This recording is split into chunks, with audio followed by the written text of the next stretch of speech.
I was sitting in my leather chair, staring at the text message that would change everything. After 72 years of life, 45 years of marriage, and 3 decades of building a successful business, my own children had just told me not to come to Thanksgiving. Dad, it would be better if you stayed home this year. Things are complicated with the in-laws, and we don't have enough space. Not enough space. In the house I'd helped them buy. That's when I picked up the phone and called my lawyer. By the time Thanksgiving dinner was over at my son's house, my entire estate had been restructured. My children would get nothing. Not a single dime of the $1.8 million I'd spent a lifetime building. But I'm getting ahead of myself. Let me tell you how a family can fall apart one holiday at a time, and how the people you least expect can become your greatest blessing. My name is Robert Harrison. Though everyone calls me Bob, I built Harrison's Hardware from a single storefront in 1979 into a chain of 6 locations across Michigan. It wasn't glamorous work. I was never going to be on the cover of Fortune magazine, but it was honest work, and it provided well for my family. My wife, Margaret, passed away 3 years ago from cancer. 42 years of marriage, gone in 18 months of hospital visits and chemotherapy. She was the glue that held our family together. I just didn't realize how much glue we needed until she was gone. We had 3 children. Daniel, my oldest, became a corporate lawyer in Chicago. Sarah, our middle child, married a dentist and moved to the suburbs of Detroit. And Thomas, our youngest, went into real estate development in Grand Rapids. They all did well for themselves.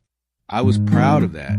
Margaret was proud of that. We'd given them good educations, strong values, and a work ethic that would serve them their whole lives. Or so I thought. The first Thanksgiving after Margaret died was hard, but the kids rallied. Sarah hosted, and everyone came. My brother's kids, my sister's family, even some of Margaret's relatives. The house was full of noise and warmth and the smell of turkey. I remember standing in the doorway of Sarah's dining room, watching 3 generations of family laughing together, and thinking Margaret would have loved this. That was 3 years ago. I had no idea it would be the last good Thanksgiving. The next year, things started to change. Daniel called 2 weeks before Thanksgiving. Dad, I'm sorry, but Amanda's parents are expecting us in Connecticut this year. We're going to have to miss Michigan. Amanda was his wife. Nice enough woman, but she'd always made it clear that her family came first. I understood. You marry into a family, you have obligations. I told Daniel it was fine, even though Margaret's chair at the table would feel a little emptier. Sarah hosted again, but I noticed things were different.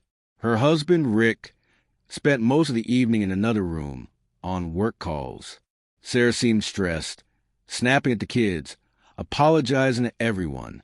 Thomas showed up 2 hours late with his girlfriend du jour, already half drunk. But my niece Emily was there with her 2 kids. My nephew Jack drove up from Toledo with his wife. My sister's family filled in the gaps.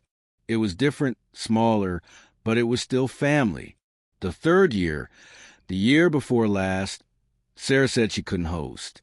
Rick's mother is having health issues, and we need to be with his family this year, Dad. I'm really sorry. Thomas was going to his girlfriend's family in Florida. That left Daniel, who by some miracle was going to be in Michigan. Why don't you come to our place, Dad? He said. It'll be small, just us and a few of Amanda's relatives. But we'd love to have you. I drove 3 hours to Chicago in November. When I arrived, Amanda greeted me at the door with a tight smile. Robert, we're so glad you could make it. Let me show you to the guest room. Not Dad. Robert.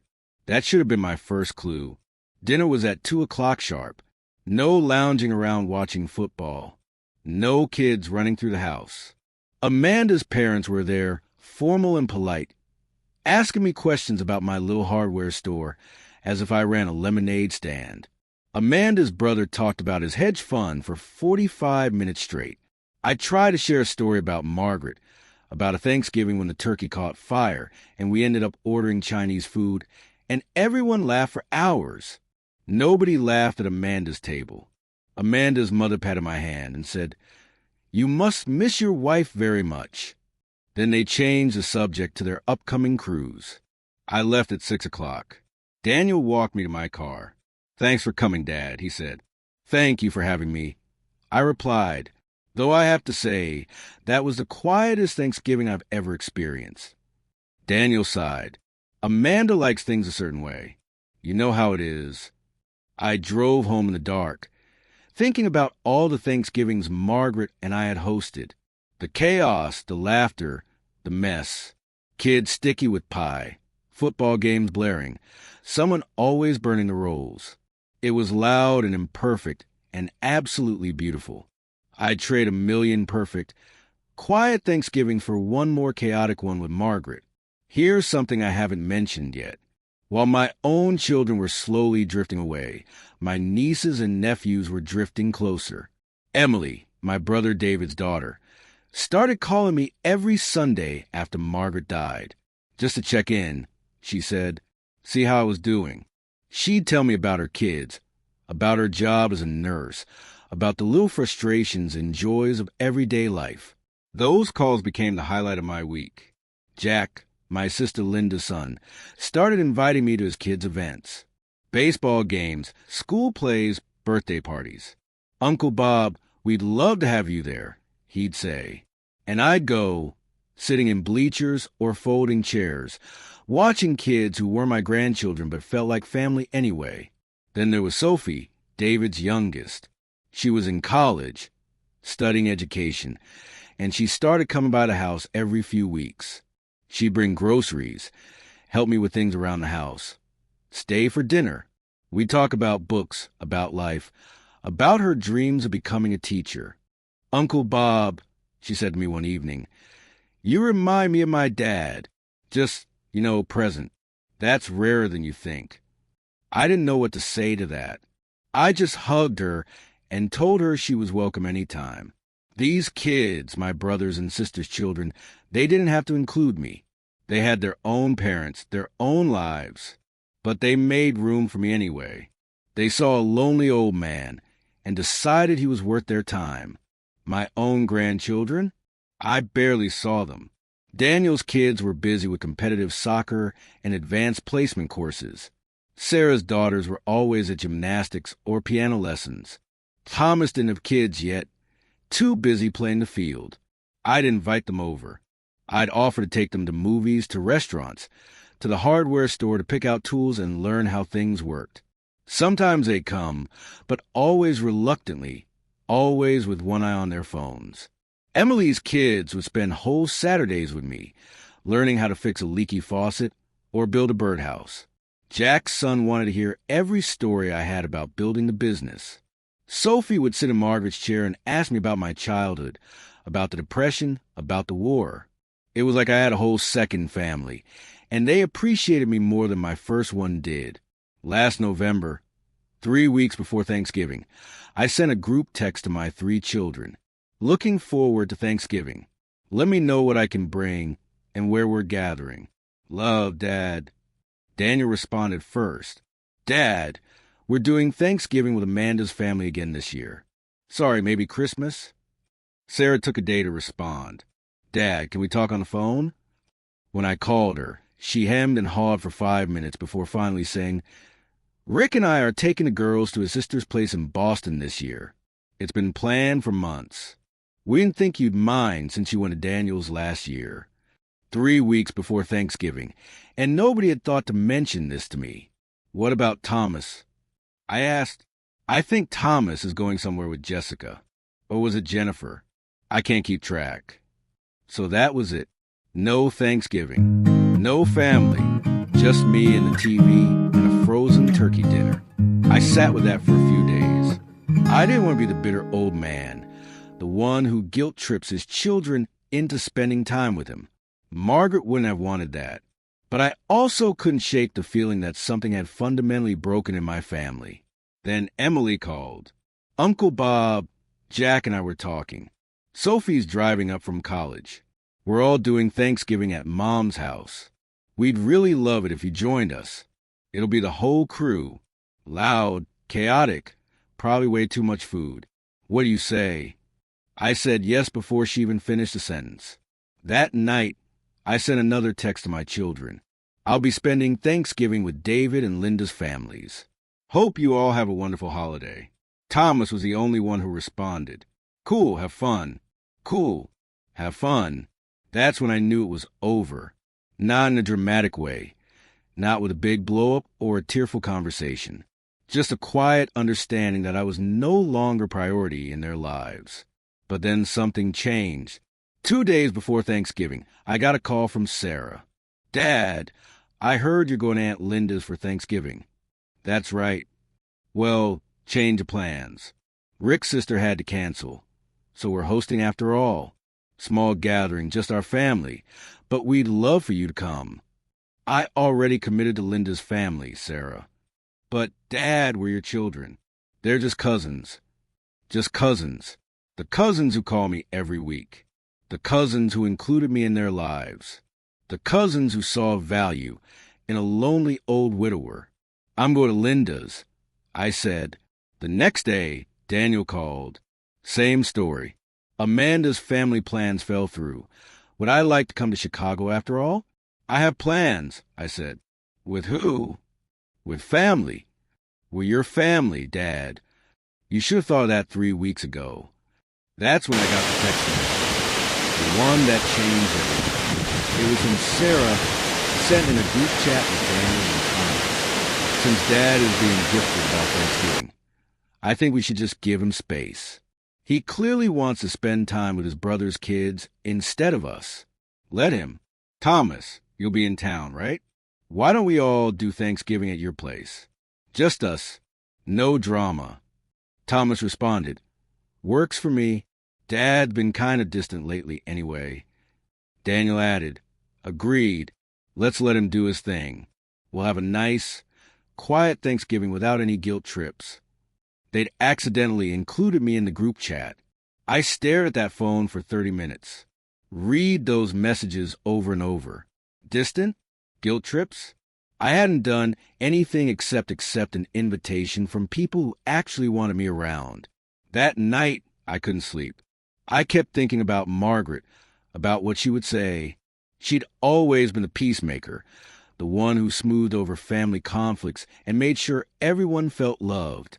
But Margaret wasn't here anymore, and I had to make my own decisions. The Monday before Thanksgiving, I called my lawyer, Bill Patterson. We'd known each other for 30 years. He handled all the legal work for Harrison's Hardware, and he'd helped me structure my estate after Margaret died. Bill, I need to change my will. What kind of changes are we talking about, Bob? All of it. I want everything restructured. We met that afternoon. I explained the situation, showed him the text messages, told him about the years of slow decline. Bill leaned back in his chair. Bob, I have to ask, are you sure about this? These kinds of decisions made in anger, they can have permanent consequences.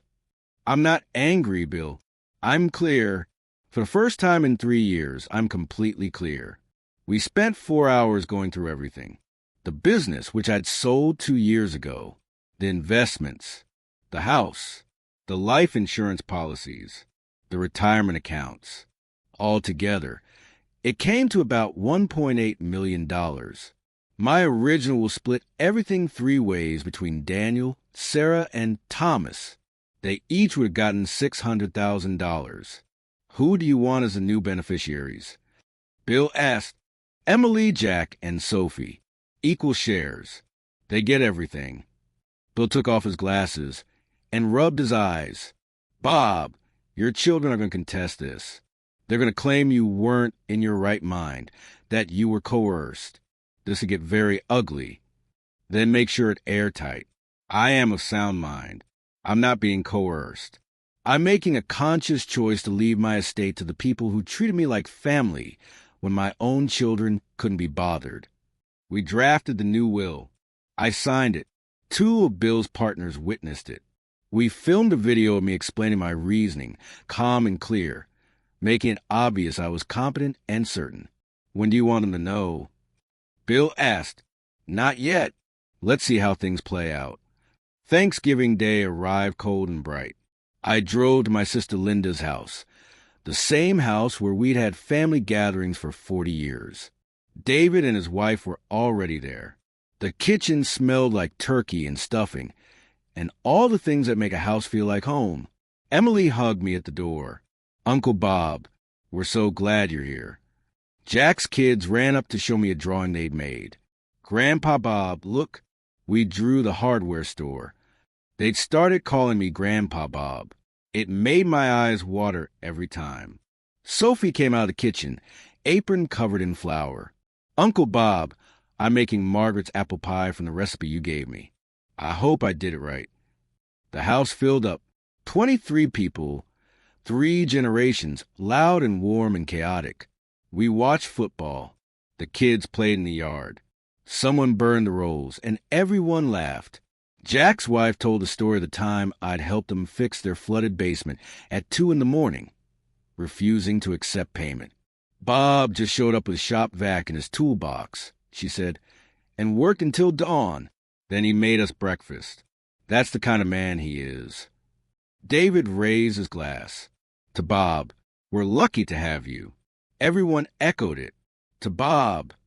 I looked around that room, at all those faces smiling at me, and I thought about my own children sitting in Thomas's apartment, having their nice, quiet, drama-free Thanksgiving. I didn't feel guilty. I felt grateful. After dinner, Emily pulled me aside. Uncle Bob, I know this year's been hard with your kids. I just want you to know you're always welcome here. Always. You're not alone. I hug her tight. Thank you, sweetheart. That means more than you know. That night, I drove home full of food and contentment. I checked my phone. No messages from Daniel, Sarah, or Thomas. Not even a happy Thanksgiving. But I had 17 messages from various members of David and Linda's families. Photos from the day. Thank you texts. Love you, Uncle Bob messages. I fell asleep in my chair, at peace with my decision.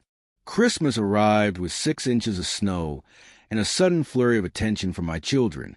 Sarah called on December 10th. Dad, we're hosting Christmas Eve this year. You'll come, right? The girls are so excited to see you. Daniel called next. Dad, we're doing Christmas morning at our place.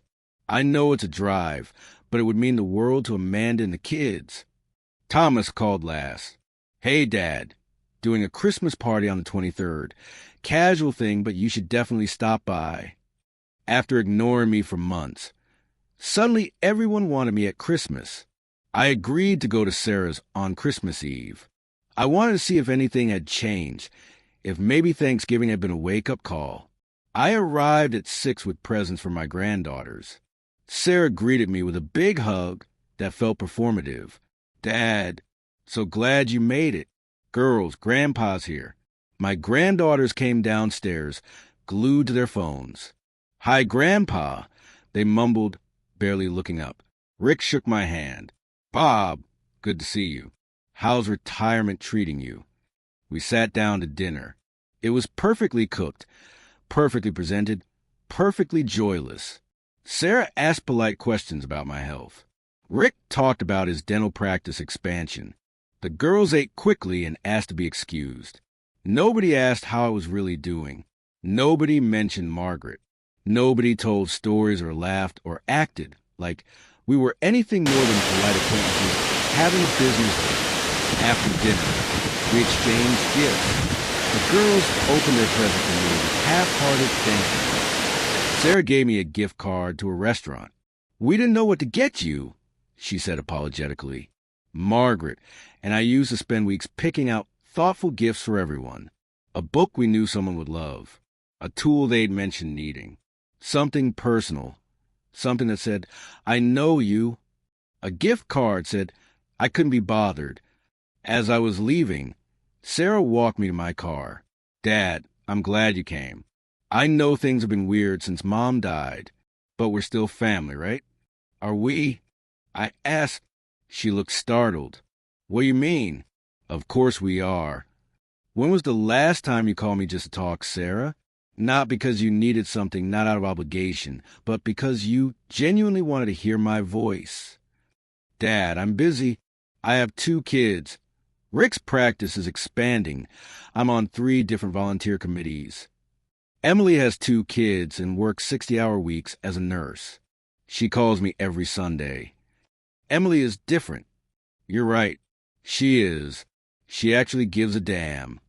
I got in my car and drove away. Sarah stood in the driveway, looking stunned. I didn't go to Daniel's on Christmas. I didn't go to Thomas's party. I spent Christmas Day with David's family, building Lego sets with Jack's kids and helping Sophie make cookies. On December 28th, I got a phone call from Daniel. Dad, what the hell? You ditched us for Christmas? Mom would be so disappointed. Something in me snapped. Don't you dare bring your mother into this. Don't you dare. Your mother spent her entire life making sure this family stayed together. And the minute she was gone, you all scattered like you couldn't wait to be free of the obligation. You want to know what would disappoint your mother? The fact that none of you could be bothered to visit her grave on her birthday this year. That you forgot her favorite flowers. That you treat me like an inconvenient duty instead of your father. Silence on the other end.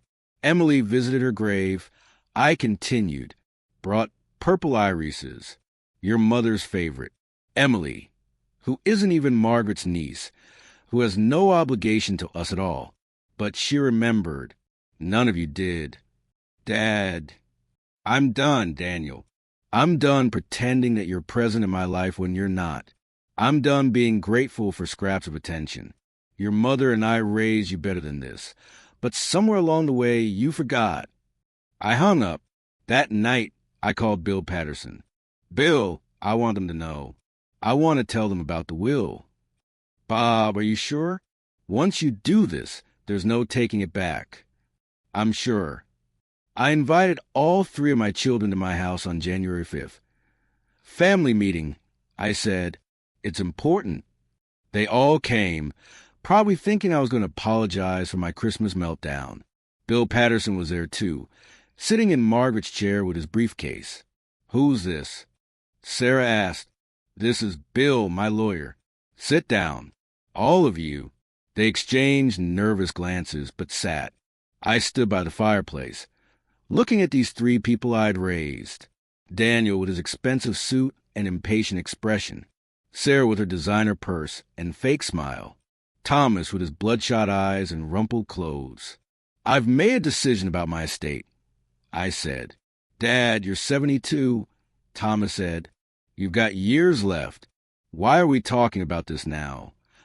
Because I want you to understand why I'm doing what I'm doing while I'm still here to explain it. Bill opened his briefcase and pulled out 3 manila envelopes. These are copies of my updated will. I said, Bill, go ahead. Bill cleared his throat. Your father has restructured his entire estate. As of last November, none of you are beneficiaries of his will, his investments, his property, or any other assets. The room went silent. What? Sarah's voice was barely a whisper. I'm leaving everything to Emily, Jack, and Sophie, I said. Split equally. Approximately $600,000 each. You 3 get nothing. Daniel stood up. You can't be serious. I'm completely serious. This is because we couldn't make it to Thanksgiving? Because we have our own lives. This is because for 3 years, you've treated me like an obligation instead of your father. This is because you excluded me from a group chat where you called me difficult and distant. This is because not one of you called me on the anniversary of your mother's death.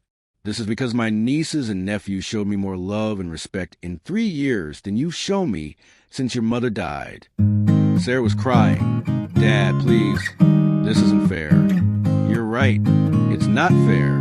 It's not fair that I spent 40 years building a business to provide for my family, only to be told I'm not wanted at Thanksgiving.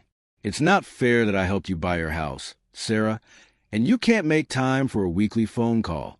It's not fair that I paid for your law school, Daniel, and you treat me like an embarrassing relative you have to manage. Nothing about this is fair. Thomas finally spoke, his voice sharp. So you're punishing us by giving our inheritance to your brother's kids? I'm not punishing you. I'm rewarding people who know how to be family. There's a difference. Daniel turned to Bill. We'll contest this. He's clearly not in his right mind. Bill pulled out his laptop. Your father anticipated that. We have a video of him explaining his reasoning, filmed with witnesses present. We have documentation of his sound mental state. We have years of phone records showing the communication patterns between your father and his nieces and nephews versus his communication with you. If you choose to contest this, you'll lose, and you'll spend tens of thousands in legal fees for nothing. The room descended into chaos. Sarah sobbing, Daniel pacing and swearing, Thomas staring at me with something like hatred in his eyes. I sat down in my chair, suddenly very tired. I didn't want it to be this way. I said quietly, I wanted you to be the family your mother and I raised. But you're not, and I'm too old to keep pretending. Sarah dropped to her knees in front of me. Dad, please. I'm sorry. We'll do better. We'll come around more. We'll call more. Please don't do this.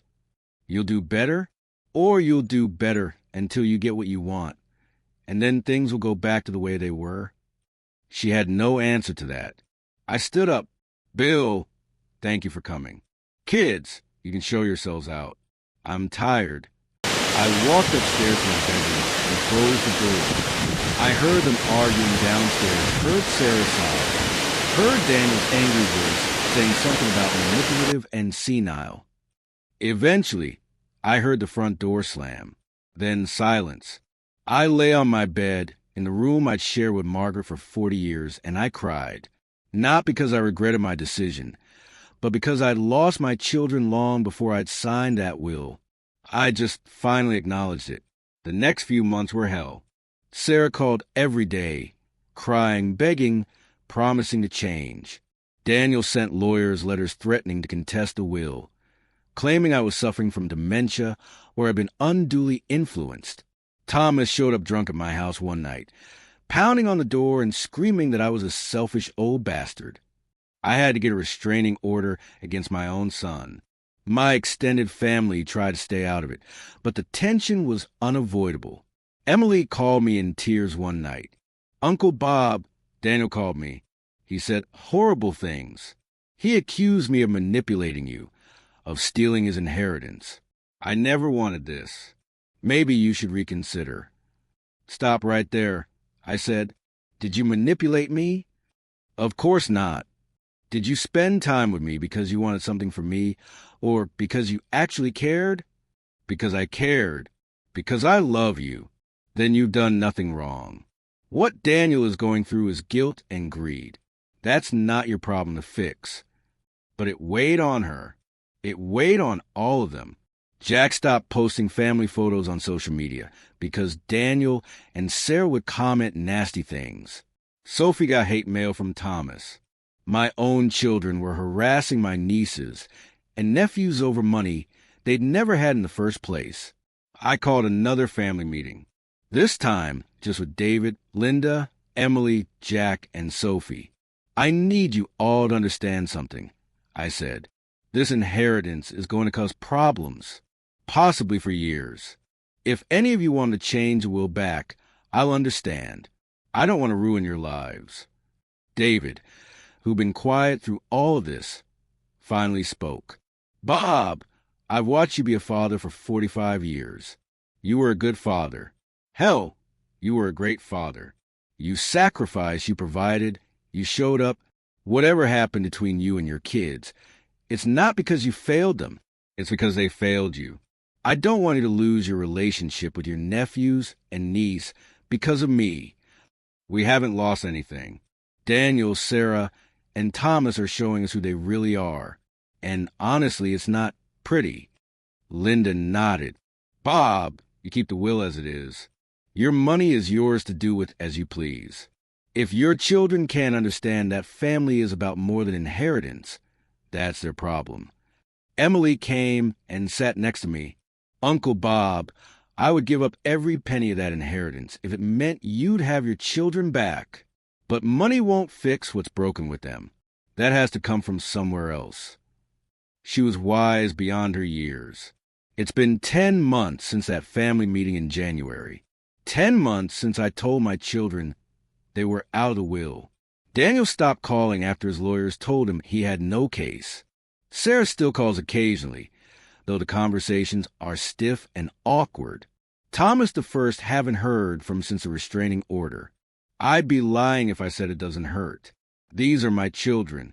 I changed their diapers, taught them to ride bikes, stayed up all night when they were sick. I walked Sarah down the aisle. I helped Daniel study for the bar exam. I co-signed Thomas's first apartment lease. You don't stop loving your children just because they disappoint you. But I don't regret my decision. Last month was my 73rd birthday. Emily threw me a party at her house. 40 people showed up. David and Linda, all their kids and grandkids, even some folks from the old hardware store. Jack's son gave a speech about how I was the best grandfather he could ask for, even though I wasn't really his grandfather. I got cards, homemade gifts, a photo album of the last 3 years of family gatherings. Sophie made a video compilation of all our Sunday dinners together. My own children didn't call. But you know what? I was surrounded by love. Real love, not obligatory love. Not the kind of love that shows up because it has to, but the kind that shows up because it wants to. That night, I was cleaning up with Emily when she said something that stuck with me. Uncle Bob, I've been thinking about what family means. I used to think it was about blood, but it's not, is it? It's about who shows up. It's about who makes space for you in their life. Not because they have to, but because they want to. That's family. She was right. Blood makes you related. Loyalty makes you family. 2 weeks ago, something unexpected happened. I was at the grocery store when I ran into someone I hadn't seen in years. Diane Chun, Margaret's best friend from college. They'd stayed close until Margaret died, and then Diane had moved to Arizona to be near her daughter. Bob, I didn't know you were still in town. We got coffee. She told me about her life in Arizona, about her grandchildren, about how much she missed Margaret. Margaret talked about you all the time, she said. She was so proud of your business, of your kids. She said you were the kind of man who made everyone around you better. I smiled sadly. I'm not sure everyone would agree with that assessment these days. What do you mean? So I told her. Everything. The slow drift after Margaret died. The missed holidays. The text message. The change will. The estrangement. Diane listened quietly, sipping her coffee. When I finished, she was quiet for a long moment. Bob, can I tell you something? Something Margaret told me before she died. Of course. She was worried about the kids. She said they'd gotten too comfortable, too entitled. She said she saw it happening, but didn't know how to fix it without seeming like a nagging mother. She made me promise to check on you, to make sure you were okay after she was gone. She said, the kids will be fine. They have their own families now. But Bob will be alone, and he won't ask for help. I felt tears stinging my eyes. She said that? She did.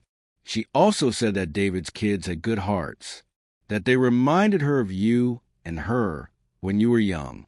Generous, thoughtful, present. She loved Emily like a daughter. I wish you could see them now. See how they've taken care of me. She knew Bob. She knew he would show up when you needed him. Maybe this whole thing played out exactly like it was supposed to. That conversation stayed with me. The idea that Margaret somehow knew, that she saw the cracks forming in our family and trusted that the right people would be there for me. It doesn't make the loss of my children any easier, but it helps me believe I'm on the right path. Yesterday, something surprising happened. Sarah called. Not crying this time, not begging, just talking. Dad, I've been in therapy. Rick and I both. We've been talking about family patterns, about the choices we make, about how we got here. That's good, Sarah.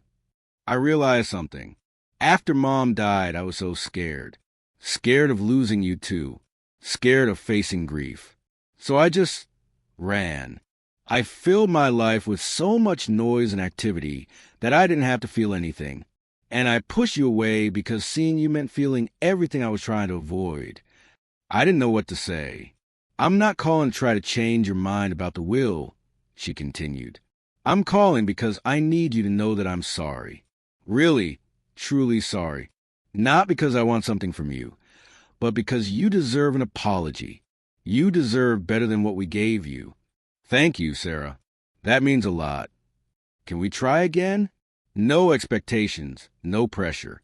Just, can we try to rebuild something? I'd like that. We've had coffee twice since then. Just the two of us. She tells me about her daughters, about her struggles with Rick's demanding schedule, about her volunteer work. I tell her about my life, about David's family, about the projects I'm working on around the house. It's not what it was. It may never be what it was. But it's something. Daniel hasn't reached out. Thomas is still out there somewhere, dealing with his demons. I don't know if those relationships can be repaired. But Sarah's trying. That's all I can ask for. Last week, I met with Bill Patterson again. Bob, I have to ask, with Sarah coming around, do you want to reconsider the will? I thought about it. Really thought about it. No, I said finally. The will stays as is. Can I ask why? Because changing the will would send the wrong message. It would say that all Sarah had to do was apologize and show up a few times, and everything would go back to the way it was. That's not how real change works. If Sarah and I rebuild our relationship and become something real and lasting, maybe I'll add her back in. But not now. Not when it's this new and fragile. Bill nodded. And if she's only doing this to get back in the will, then we'll know soon enough. Real change takes time. It takes consistency. It takes showing up even when it's hard, even when there's nothing to gain. That's what Emily, Jack, and Sophie did for me. That's what earned them this inheritance. You're a wise man, Bob. I'm a tired man who's learned some hard lessons. There's a difference. You know, I spent 46 years running hardware stores. People don't think of hardware stores as particularly philosophical places, but I learned more about human nature behind that counter than I ever did anywhere else. People would come in with problems.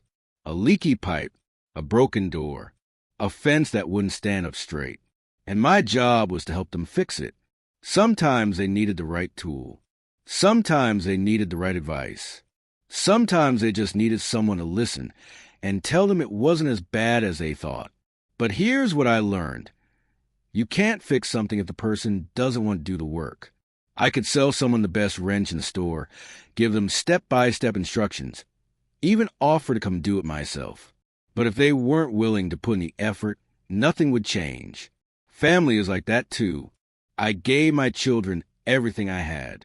A good childhood, good education, good values, a safety net when they needed it. But at some point, they had to choose to maintain the relationship. They had to choose to put in the work. For 3 years, they chose not to. Emily, Jack, and Sophie, they chose differently. Nobody asked them to call me every week. Nobody made them invite me to family gatherings. Nobody forced them to remember Margaret's birthday or check on me when I was sick. They did it because they chose to do the work of family. That's worth more than blood. That's worth everything. It's October now.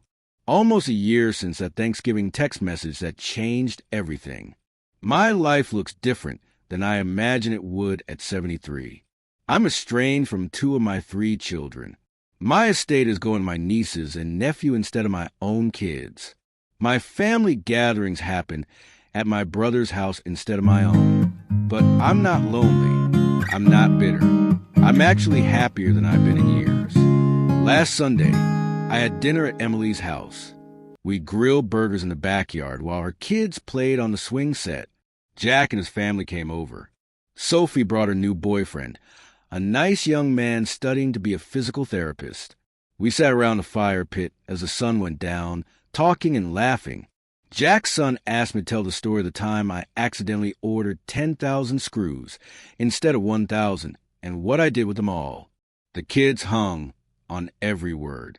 Emily's daughter crawled into my lap and fell asleep there, completely trusting, completely content. This is my family now. Not the one I was born into or the one I created, but the one that chose me, the one I chose. Sarah and I have coffee every other week. She's still in therapy. She's still trying. I see glimpses of the daughter I raised, the one who got buried under stress and fear and avoidance. Maybe one day we'll get all the way back. Maybe we won't. Either way, I'm grateful for what we have now. Daniel sends Christmas cards now. Stiff, formal things, but it's something. Thomas is still gone. I pray for him sometimes. Hope he finds his way. But I don't wait for them anymore. I don't put my life on hold hoping they'll come around. I live fully in the present with the people who show up.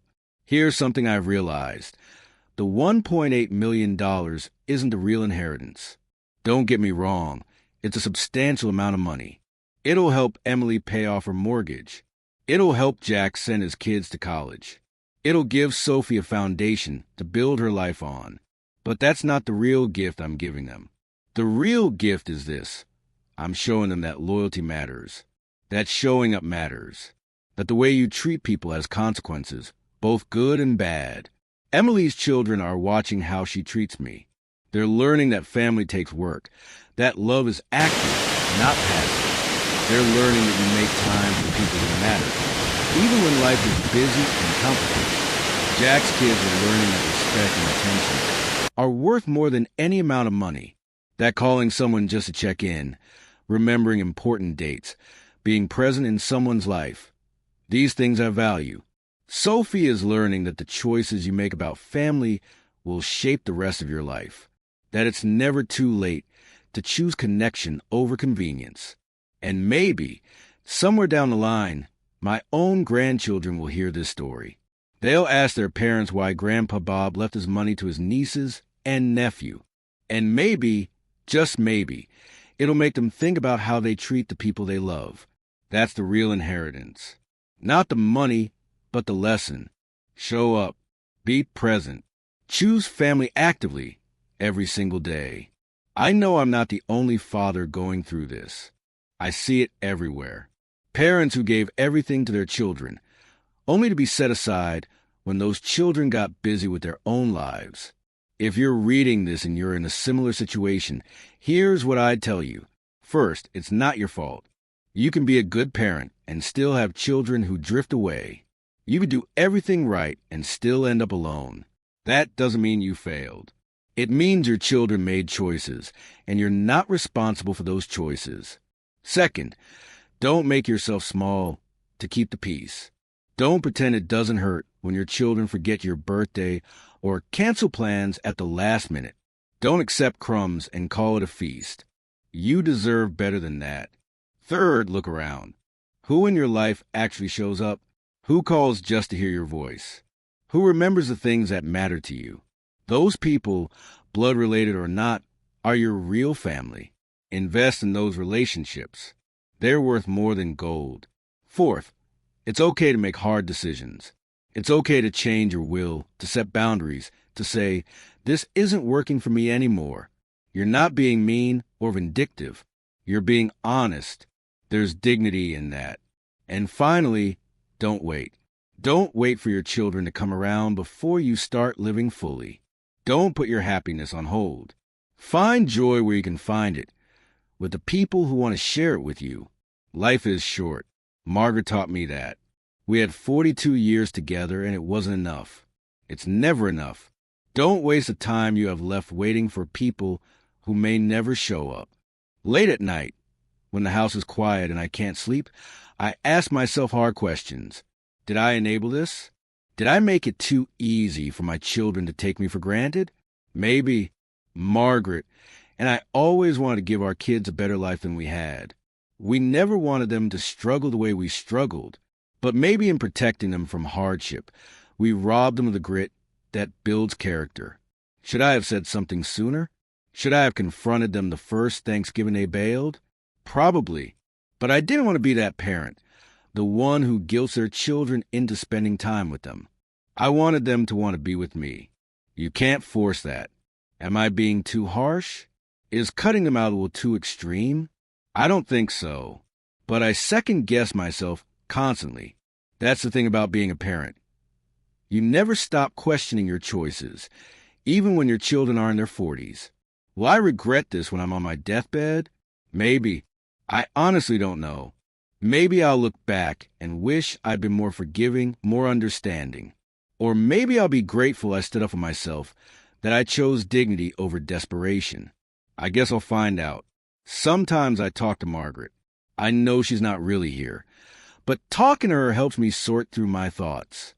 Did I do the right thing, Maggie? I asked her picture on my nightstand.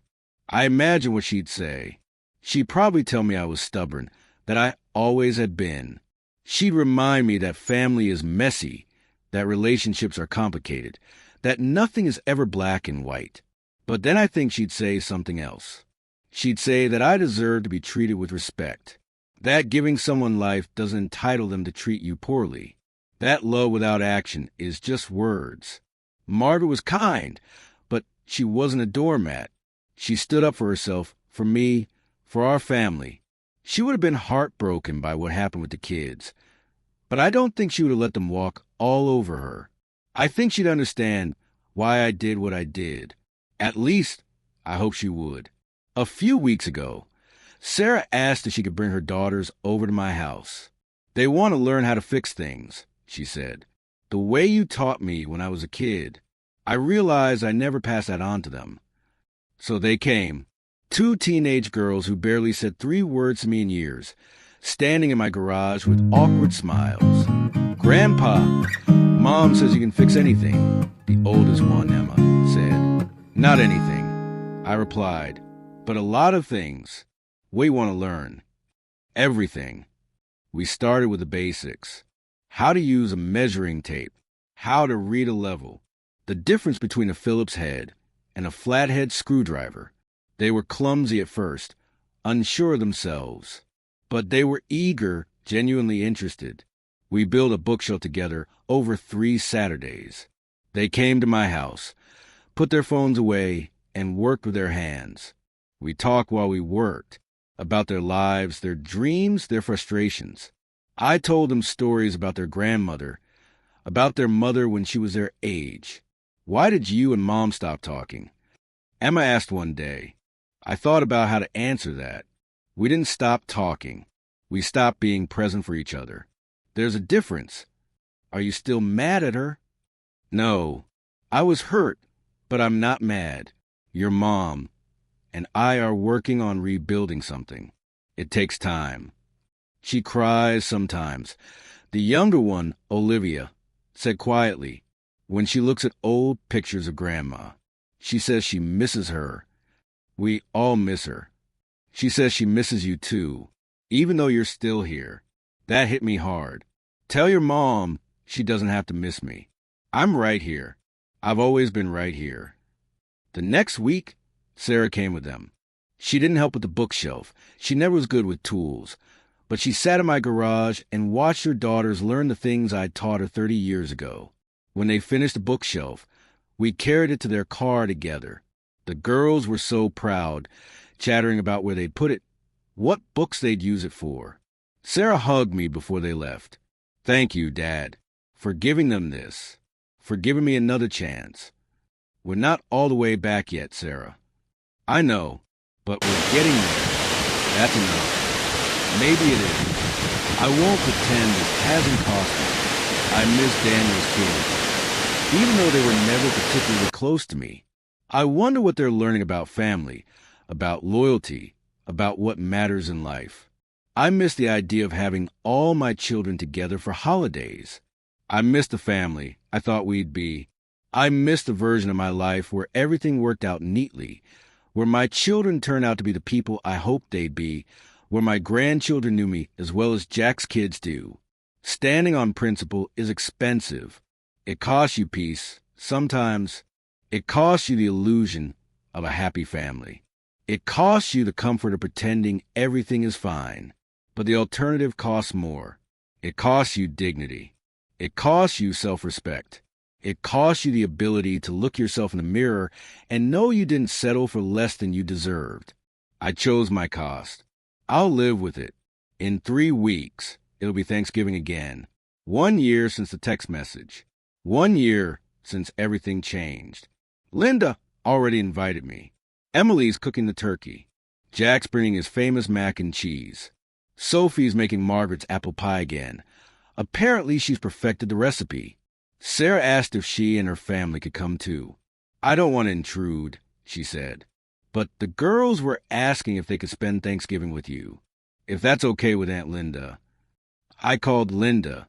She said of course they could come, that there's always room at the table for family that wants to be there. So Sarah and Rick and the girls will be at Thanksgiving this year. Not at their own table, not hosting their own event, but join the family that showed up when no one else did. I think that's appropriate. I think that's right. Daniel won't be there. Thomas won't be there. Maybe next year. Maybe never. I've made peace with not knowing. But I'll be surrounded by people who chose to be there. People who want to be there. People who understand that family is about more than blood and obligation. That's enough. That's more than enough. I wrote a letter last night. I don't know if I'll ever send it, but writing it helped me understand my own heart. It's addressed to Daniel, Sarah, and Thomas. Dear kids, by the time you read this, I'll probably be gone. Or maybe you'll read it tomorrow if I decide to send it. I'm not sure yet. I want you to know that I love you. I've always loved you. From the moment each of you were born, you were the center of my universe. Your mother and I built our entire lives around giving you the best childhood we could. We wanted you to be happy. We wanted you to be successful. We wanted you to be good people. I think we succeeded on the first two. The third, I'm not sure.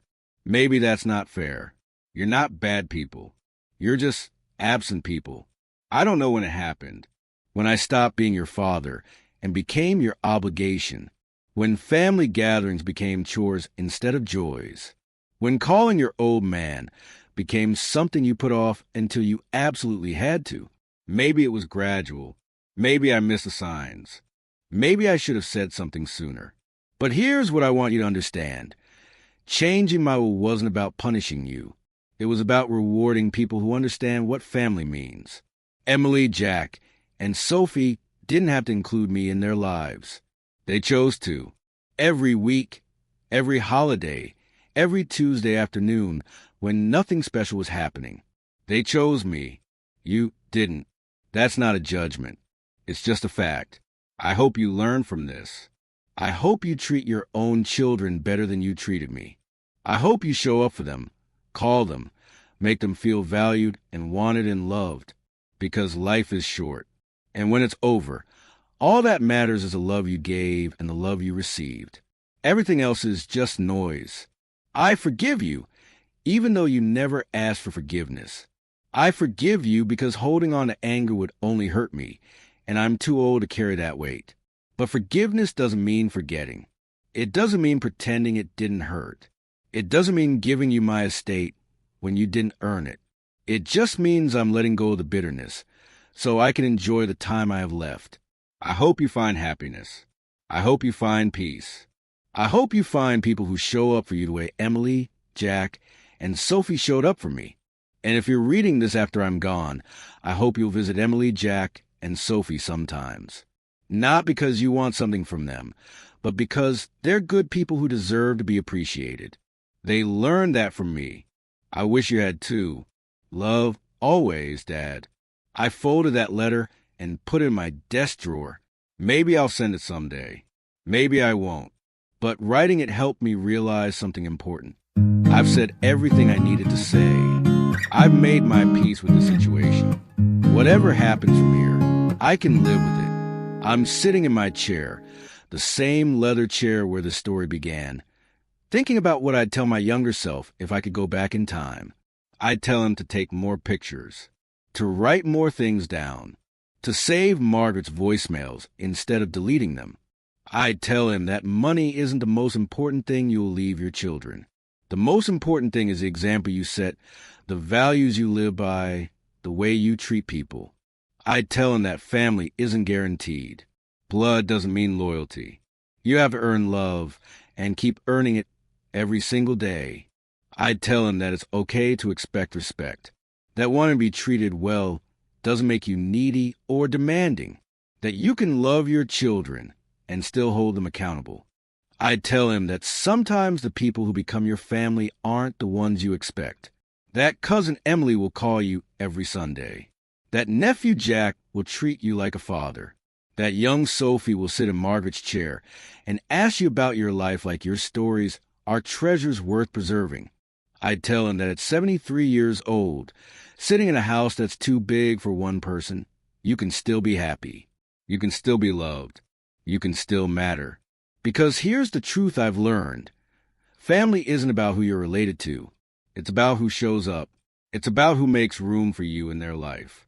It's about who chooses you every day, even when it's inconvenient.